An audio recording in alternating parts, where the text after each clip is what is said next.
मार्गदर्शन करणं आवश्यक आहे। पहिली गोष्ट म्हणजे विद्यार्थ्यांवरती ही वेळ ज्यांनी आणली त्या मोदीजींनी आणि अमित शहानी विद्यार्थ्यांची आणि विद्यार्थ्यांच्या कुटुंबियांची माफी मागितली पाहिजे। याचं कारण ज्या पद्धतीने विद्यार्थ्यांना काठीला खिळे लावून मारण्यात आलं, त्यांच्यावरती छऱ्यांच्या बंदुकीने हल्ला केला गेला, अश्रुधूर सोडला गेला, एवढंच नाही तर अत्यंत वाईट पद्धतीने पुरुष पोलिसांकडनं त्यांचे कपडे फाडले गेले। ज्या पद्धतीने तो व्हिडिओ मी पाहिला, एक ती मुलगी पुढे जाते आणि तो पोलीस पाठवून तसं तो मला बोलायला सुद्धा लाज वाटते। ज्या मुलांनी नीटच्या म्हणजे काय म्हणजे आपण ऐकायला सुद्धा अंगावरती शहारे येत होते, तर त्या मुलांचे भोगले आणि त्यांची मागणी काय आहे की शिक्षण पद्धतीत सुधार।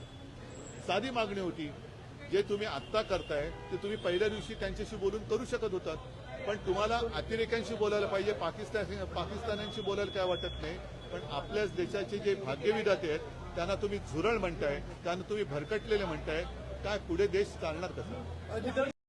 विषय आहे की आज पुण्यात देशाचे राष्ट्रीय सुरक्षा सल्लागार अजित डोवाल यांचा अमित शहाच्या हस्ते सत्कार करण्यात बघा आज त्यावेळेस अमित शहा